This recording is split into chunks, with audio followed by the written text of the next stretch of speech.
Question है, एक bed का अंकित मूल्य 744 रुपये है जो लागत मूल्य से 31% अधिक है, यानी कि मार्क प्राइस है वो कॉस्ट प्राइस से 31% अधिक है।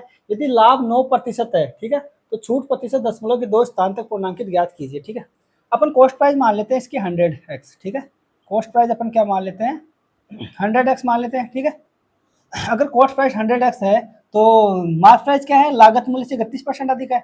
अगर कॉस्ट प्राइस अगर 100x है तो इससे 31% अधिक करेंगे तो मार्क प्राइस आ जाएगी। मार्क प्राइस कितनी अंकित की है, 131x हो जाएगी 31% अधिक करेंगे तो। ठीक है, ये बोल रहा है कि एक बेड का अंकित मूल्य है, यानी कि अंकित मूल्य ये मार्क प्राइस है कॉस्ट प्राइस से 31% है, लागत मूल्य से 31% है, यानी कि इससे 31% अधिक है। अगर अपन ने कॉस्ट प्राइस अगर अपन लागत मूल्य 100x माना है तो इससे 31% अधिक करेंगे तो मार्क प्राइस 131x हो जाएगी। ठीक है, और आगे बोल रहा है कि यदि लाभ 9% है, ठीक है, लाभ किस पर होता है, कॉस्ट प्राइस पे होता है, मतलब सेलिंग प्राइस कितनी हो जाएगी, अगर प्रॉफिट बराबर 9% है तो कॉस्ट प्राइस 100x है तो सेलिंग प्राइस क्या हो जाएगी, इससे लाभ अपने को 9% बोला है, प्रॉफिट कितना बोला है, 9% है। ठीक है, तो अगर कॉस्ट प्राइस यानी लागत मूल्य अगर 100x है तो लाभ किस पे होता है, कॉस्ट प्राइस पे होता है।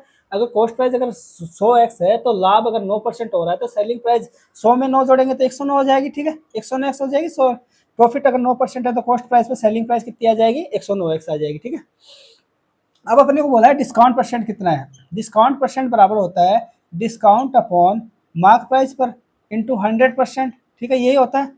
डिस्काउंट कितना दिया, मार्क प्राइस पे सेलिंग प्राइस में देख लो कितने का डिस्काउंट दिया। इसमें इसको 131 में से 131 माइनस 131x माइनस 109x करेंगे तो अपने पास 22x आएगा, यानी कि 22x का डिस्काउंट दिया। यानी कि डिस्काउंट तो कितने का दिया, 22x का, और कितने पर दिया, मार्क प्राइस कितनी है 131x। ठीक है, इंटू 100% और एक्स से एक्स कैंसिल हो जाएगा। यहाँ पे अपने पास आ जाएगा डिस्काउंट परसेंट के लिए 2200 बटे 131। 2200 में 131 का भाग देंगे अब। ठीक है, 2200 में 131 का भाग देंगे तो एक बार चला जाएगा। ठीक है, 131 आ गया।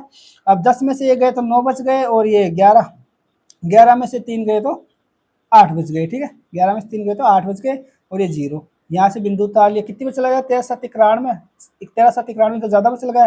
13 5 13 6 78 6 बार चला जाएगा, मतलब 13 6 78 और ये 6 एकम से। ठीक है, कितना आया, 4 बच गए, और ये 8 में से 8 गए 0 बच गए, और इधर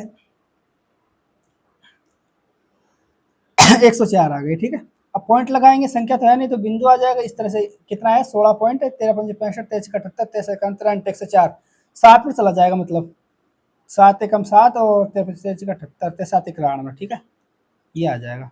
अब ऐसे भाग चला जाएगा, मतलब 16.7। देखो ऑप्शन नंबर 20 का आंसर हो जाएगा, यानी कि कितना लगभग कितना आ रहा है, 16.7 ये लगभग आ रहा है। ठीक है, तो ये ऑप्शन नंबर 20। देखो ये तो 15 है, ये 18 है, ये 14 है, आगे भाग करने की आवश्यकता नहीं है, 16.79 इसका आंसर हो जाएगा। ठीक है।